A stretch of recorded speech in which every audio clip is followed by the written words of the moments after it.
Hello! Hello, welcome. Welcome to story time. Yes, with Joel and Fiona. And today we are going to be telling the story of the silver chair. Silver chair. Because it is the story that we would have been focusing on at camp this summer. Mm-hmm. And we will probably do it again next summer, so we all have a chance to perform in the play. But we thought we would tell the story like we do every year at the campfire and in the play. Yeah. And we'll give you a little taste so that when you come next year, you'll know it all and be ready for the show. Because this is a good story. I always like doing this one because nobody ever made a movie out of this one. No, they did. The BBC did. Well, the BBC made a little series, but it hasn't been made into like a full-length film. No. It hasn't been rewritten by the Warner Brothers. Where does the story begin, though? The story begins as most of them do in our world. It does, yes. In fact, my favorite lines, it was a dull autumn day and Jill Pole was crying behind the gym. Very relatable, crying behind the gym on a dull autumn day. I think every school has a place you go when you're upset and you want to hide from everybody else. So Jill was there, crying behind the gym, and who should find her but Eustace, who some of us might remember from another book where he went all the way to the end of the world with King Caspian and with Edmund and Lucy. Eustace Clarence Scrub, who almost deserved it. Yes, but not anymore because he has been turned into a dragon and back from being a dragon, and that helped, and he's become quite a good chap. Much nicer person now. And that's where the story begins, actually, is Jill and Eustace discussing how he used to be a bit of a prat and how he no longer is. A bit of a bully. He hung out with them, the other bullies. Yes, them, the bullies.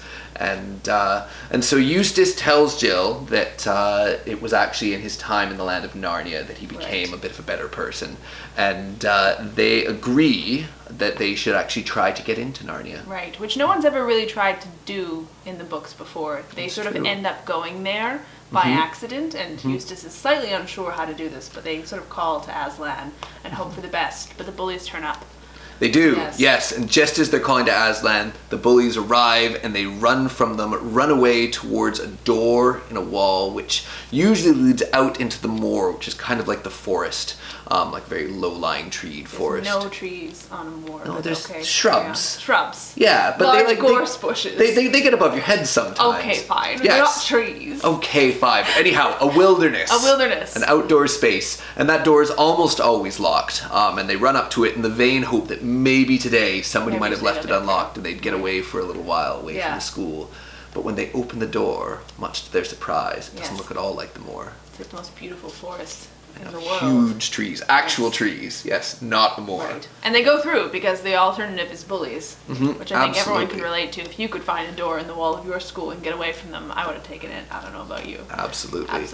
But immediately they know they're not in the world that they left because the sun is shining where it had been a gray day before. There's huge, beautiful, colorful birds, and there's at the same time a musical bird song, but also a deep silence.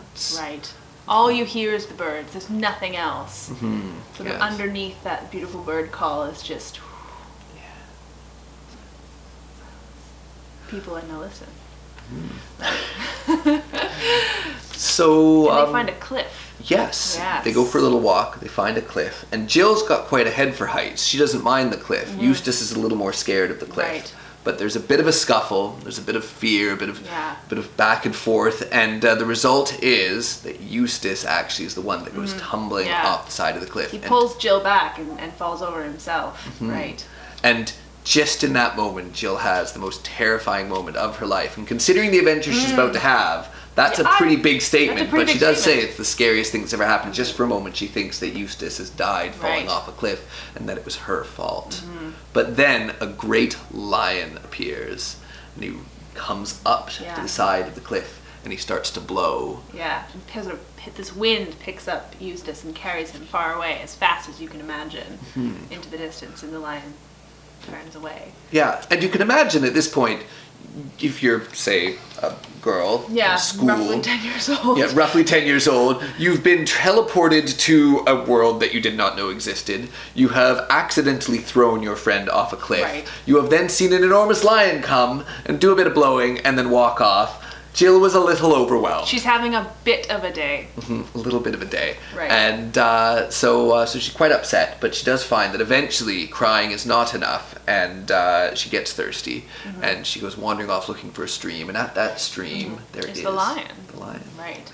And there is no other stream, he tells her, so he won't turn away and leave her there to drink, so she has to take the risk of drinking in front of this enormous lion who seems to be immensely powerful and dangerous. And so she ends up deciding that her thirst is too great, and she drinks and trusts him, and so then he entrusts her with a quest. With a quest, because she is to be sent to the land of Narnia, and she is to follow 4 signs in order to find the lost prince. You have your edition? I have mine, right? Yes, Excellent. I have my copy here. Right. And I even marked the spot with the signs. They're very important. Yes. These are the signs by which I will guide you in your quest. First, as soon as the boy Eustace sets foot in Narnia, he will meet an old and dear friend. He must greet that friend at once. Second, if you must journey out of Narnia to the north till you come to the ruined city of the ancient giants. Third, you shall find a writing on a stone in that ruined city, and you must do what the writing tells you. And fourth, you will know the lost prince if you find him by this, that he will be the first person you have met in your travels who will ask you to do something in the name of Aslan. And so, with those 4 signs, she's taken to the edge of the cliff and is blown into Narnia. Which I always sort of imagined would be amazing. She described it sort of initially incredible because you're riding as high as you can imagine, sort of floating above the clouds, but it gets a little tedious. It's a long way to go. And she actually sleeps in the air, which is just mind-boggling to me. Amazing! Yeah. So anyhow, she sleeps and wakes up and lands in Narnia next to Eustace, and immediately tells Eustace about the first sign and that he has to find an old friend, but he does not recognize anybody. There's a crowd of people on the side of the sea with a boat, and he's like, don't know any of these people. Yeah, there's an old man dressed as a king leaving on a boat. He gets on the boat, he leaves, and then an owl lands next to them and introduces himself as Glimfeather. Right. And he's a bit sleepy. Right. And so he says, wow, this is too much for me. I'm going to have to take you over to the Lord Regent, Trumpkin at Cair Paravel, who now, if you've met him in Prince Caspian, he's quite a spry, red-bearded dwarf, is now quite white-haired, rather deaf, and rides around in a little donkey cart. Very old. Right. Yes. And so Trumpkin's not much help at all in this instance because he can hardly hear what they say. Yeah. The boy is Eustace. He's useless. Useless, you say? No, Eustace. And the girl's called Jill. Killed? The girl's been killed? Nobody's been killed. Nobody. Oh, yeah. So but they are welcomed into Cair Paravel, and they find out, much to Eustace's dismay, that the man that they saw leave was actually King Caspian, who was very young the last time he saw him, and it's a bit of a shock. Aslan's pun that he would meet an old friend. Yeah.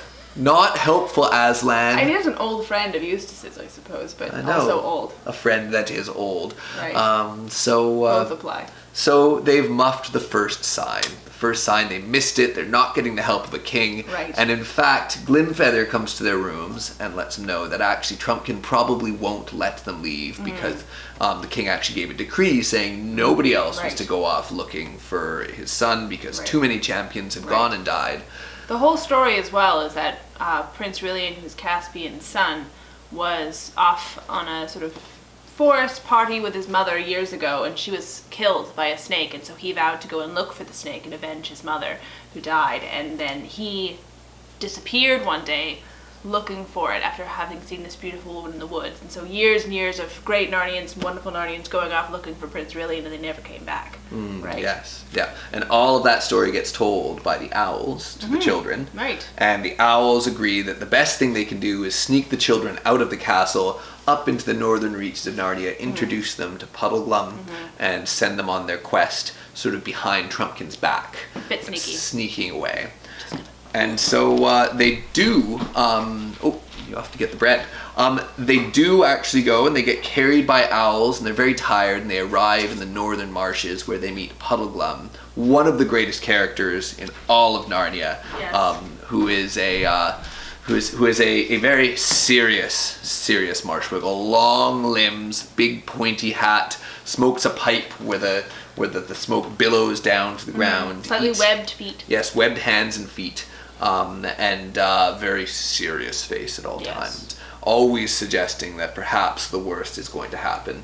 Want to catch eels for dinner, but likely won't catch any eels. Yes, you can go get some wood for the fire, but I can expect it will be wet. Yes, probably won't burn very well. No, not at all. And I doubt you'll be able to sleep tonight, if we don't get attacked by dragons. Deeply uncomfortable. Yeah.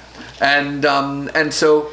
But despite his serious disposition, he does have quite the courage, and he does insist that, yes, he's going with them into the north, and even though he suspects they'll all die very soon and not accomplish much, that they have to give it a good old try, because that's the thing you must do. Right. And it might be good for him. The other marshwiggles are always saying he's too flighty, not serious enough. He thinks this will be just the thing to bring him down to earth. Absolutely. Right. And so with that not terribly encouraging start, they do head north, through the marshes, over the hills, into the wastes of the north, past many giants who fortunately don't take much notice of them. They're too busy hitting each other over the head with rocks and crying about it. And they find a great bridge on the way there. Yes. And they meet two people on the bridge. They meet a knight, all dressed in black with his visor down. They cannot see his face. And a beautiful lady wearing a green dress. The Lady of the Green Kirtle. And she describes to them, oh, you've come an awful long way, and great quest. And, when you're on your way to the ruined city of the giants, you should really stop in at the castle of Harfang, the gentle giants of Harfang, who will treat you well and make sure you are comfortable and feasted and ready for the rest of your quest.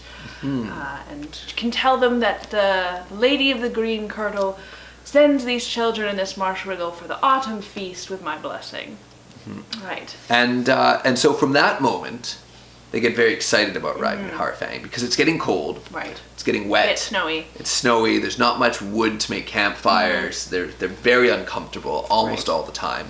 And instead of thinking about the signs and about Aslan and about their quest to find the prince, all they can think about from now on is about a hot bath and a warm bed and the care of the giants. Right. So as they're heading through the rest of the north, there's one evening, it's getting dark, it's snowing, and they see in the distance the castle of Harfang, and they're thinking, well, probably around here somewhere is the ruined city of the giants. We can't see it, and they're trying to climb through these sort of trenches of stone in the ground, and they're thinking, rats it, we're just going to go straight to the castle of Harfang. This is horrid. And so they arrive nearly frozen, and I imagine, hypothermic, like not thinking very straight. A little bit of frostbite on the toes. Possibly, it was quite dangerous to be out in the cold like that. Right. And the giants do let them in, and they welcome them in, and they're quite excited to have two children come for the autumn feast. Very excited. And they do put them up into lovely beds and give them lots of food. Some old nurse who's calling Jill Poppet and making sure she has a doll and a little rocking horse. And Jill's thinking, well, I'm a little old for these things, but it's a very comfortable bed, and the clothes are nice, and I've got a warm meal now, so it's not too bad. However, they start to get a bit suspicious. Just the behavior of the giants a little bit off. And so they do some sneaking around, and they do some discovering, and they find a book in the kitchen, a cookbook with a recipe for eating humans. And one for marshmallows. Yes. Stringy, but can be stewed. Yeah. I think it's when they're at the feast and they discover from the king's hunting party that they've accidentally been eating a talking stag. Yes. Which, of course, Jill is thinking, oh, the poor stag, and Eustace is thinking, oh, this is horrid. It's sort of like a murder because he's met talking animals in Narnia, whereas Puddleglum, who's grown up in Narnia his whole life, is sort of going to be sick. Yeah. Not a comfortable idea at all. Terrible thought. So they're thinking maybe these giants aren't quite so gentle after all. No. And so they hatch a plan to escape. They escape through the kitchen, through the scullery door, and they're running away. Really hoofing it. Yeah, except we've skipped a bit. Right. Because they saw out the window. Right. They saw the words under me written on the ruins of the giant city. And they realized they'd missed the giant city. They'd gone past it. They'd missed the words. Yeah. In their quest to get to a warm bed, they had accidentally walked right through the giant city they were supposed to be looking for and missed the words they were supposed to follow. So, sign number 2, sign number 3, muffed. Muffed. The 3 out of 4 before, they've already done it wrong. Absolutely blown. Yeah, and so they're running from the castle. The giants are chasing them with their dogs. The hunting party's coming. They climb into a cave and they're hiding from them. And they're getting back and farther into the cave, and then they slip down. They start tumbling down, and they fall and fall and fall and the fall. most uncomfortable slide of your life. Right? Yeah. Imagine a water slide, but with gravel instead of water. Very bad. Yeah. That's a horrid thought. Ooh, I know. Don't imagine that. Don't imagine that. Just wipe it from your minds. But eventually they stop falling. And they're down in the dark. In the dark, and they spend quite a bit of time just waiting in the dark, just wondering if they'll ever escape. Can't get back up the hill. They see a light. Right. No, they hear a voice in the dark first. They do. They do hear a voice. Mm-hmm. Asking who you overlanders are. And he says, I'm the warden of the marches of Underland, and I have 100 earthmen with me with spears. Puddleglum, being quite sensible, says, prove it. At which point, then the light comes up, and there are, in fact, very sad-faced hundreds, crowds of grey-faced earthmen with little horns. In fact, I think Puddleglum even says something, says, oh, this is just the thing to give me a serious disposition. Serious disposition trapped underground. And so then they get taken by the warden of the Underland through the underworld. Yes, and first they walk past hundreds of dragons, and they get told that these dragons will sleep until the end of the world. And there's Father Time laying out a giant bigger than any giant they've ever seen. And he too was a king once above in the world, and now also will sleep until the end of the world. Right. And they eventually get on a boat, and they ride the boat for what feels like days and days through an underwater lake or ocean. They don't really say see the cave. It's just immense. Just goes on, and eventually they come to the underground city. And they're led through the city with thousands of these earthmen, all sad, all serious, not making any noise. When they go to the castle, and they get introduced to a young man who's quite cheerful, even jolly. Yes. With a slight kind of like funny look in his eye. A little bit blank and manic in the eyes. A little bit crazy. Right. And introduces himself as the knight that they met on the bridge with the Lady of the Green Kirtle, who they're not so impressed by now, considering that she sent them to be eaten at the autumn feast. But he is convinced, he assures them there must have been some mistake. She is the kindest of ladies who has rescued him from a terrible affliction, where every night he does fly into a rage and attempts to kill anybody that he can get his hands on, and will eventually turn into a serpent. Yes. Right, and so he is kept safe in Underland. Yeah, and the plan is, so far for now, he has to be chained to a silver chair every night, but that the long-term goal. The long-term goal will be to finish digging a hole up into the world above, and to attack a nation, conquer it, and become king of the Overland, and to marry the Lady of the Green Kirtle. And when he's king, then the enchantment will be broken. So he says. Yeah. So he believes. And the two children in Puddleglum at this point are starting to think, witch. Definitely a witch. Definitely a witch. But smells like a witch. It probably is a witch. But they manage to convince the knight to let them stay when he gets put into his silver chair, and they promise not to do anything. This is the one of the rare nights where the Lady of the Green Kirtle is not present. And this is they decide. He says, "You can come in and stay with me in my madness, but you must not untie me under any circumstances, no matter what I say, and I will entreat you by anything that you hold dear." And so he does. He gets strapped in, and he does go a bit mad, and he starts to complain about his captivity, and he starts to speak a bit more like a normal person. Yeah, trapped underground for years, no light, no sun, it's horrid, and then he kind of comes to himself.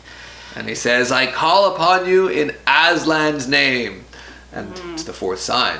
They've already muffed the first three, so they agree that even though they said that they would not let him go under any circumstances, they do let him go. Right. He jumps up and he grabs his sword, and instead of attacking them, he destroys the chair. Right. And they're worried he's going to turn around and attack them now, but he turns around with his sword and he's terribly excited. He says, "A Marshwiggle! A real honest Narnian Marshwiggle!" And reveals himself to be Prince Rillian. Yes, the prince they've been looking for all along. It was him under a spell.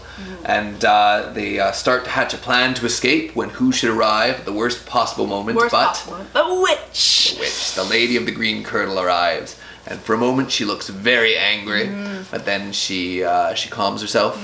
She walks into the room, she sprinkles some magic herbs in the fire. The smoke starts to get a very strange smell. Gets out her lute and starts to sit down and strum this sort of slow, repetitive music that gets into their heads and makes them feel very sleepy and a little bit lost. She puts them under a spell, and she tries to convince them that there is no Narnia. There is no Aslan, no Overland. And Jill thinks, but what about the sun? I've definitely seen the sun. And she says, isn't that like a lamp, but bigger and better? Didn't you imagine the sun? Right. It's only a big lamp that you've dreamed of, and you put it in something called the sky, but there is no sky and there is no sun. And she says the same thing about Aslan. They say, what about Aslan? It's like, isn't the lion just like a big cat? You've seen a cat, you've imagined a bigger, better cat. Just like a little child, you've dreamed a bigger, better cat. It's not real. And just as they're all about to fall under the enchantment, Puddleglum does a very brave thing. He goes over and he stamps on the fire and he puts it out, and the smell of the burning herbs that was enchanting becomes the smell of burning Marshwiggle, which is not terribly enchanting. Not so pleasant. And he has a fantastic speech. He says, "One word, ma'am. One word. All you've been saying is quite right. I shouldn't wonder. I'm a chap who always likes to know the worst and then put the best face I can on it, so I won't deny that any of what you said. But there's one thing more to be said even so. Suppose we have only dreamed or made up all these things, trees and grass and sun and moon and stars and Aslan himself. Suppose we have.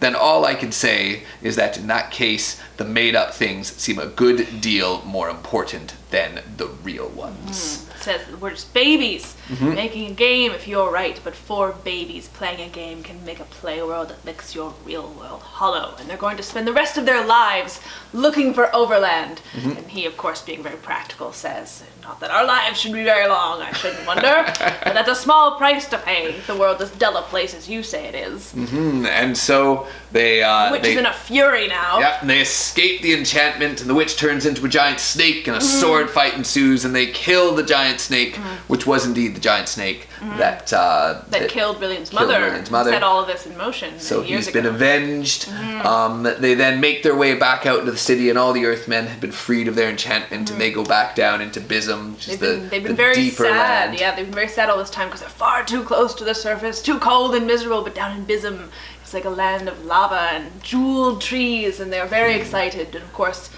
the children in Puddleglum and Rillian are quite happy to instead head back along the tunnel that's been dug and head their way back to Overland. Yes, and when they reach the Overland, it's not just any part of Overland, but it's Narnia. They come out in the great snow dance. Snow dance of the winter. Right. And so they're eventually rescued there, and they make their way back to Cair Paravel. And Rillian arrives just in time to see King Caspian come back on his boat, who just has enough life left in him to give his son his blessing, and then he dies. And Aslan comes to take Eustace and Jill back to Aslan's country, and there they find Caspian sort of laying in a stream as an old man. He becomes younger and younger until he's the young man that, of course, Eustace knew many years ago in the Voyage of the Dawn Treader, and they're very happy to be reunited. And the last thing that happens in the book is that Aslan gives them 5 minutes to go back. He knocks down the wall, and he gives Jill a riding crop, and they go boys with the flat of their swords, and they go and they whip the bullies, and they beat them back, and it's very cathartic, because I think all of us have imagined beating up a bully, even though it's not the right thing to do with bullies. But you can read about it instead and feel a little bit better there, because I definitely did when I was young. So that's the story of the Silver Chair, and it's a story about suffering hardship and becoming closer friends through it. There's lots of arguing and bickering. Lots of arguing, trying to decide what's the right thing to do and what's the best thing to do when you've been given a task and it's hard, and choosing to even stick to it. when you muff the first 3 signs, you don't have to give up. You can keep trying. You can still pick up and try again. It's true. So thank you so much. I hope you enjoyed the story, and I look forward to telling it with you as a play next summer. Oh yes, and it's a good play. It is a good play. There's a lot of opportunities for excellent improv and scenes we haven't even touched on yet in this retelling. So, you know, it's a great one to do with all of you. Okay, have a lovely week, and we'll see you all soon. Take care. Bye!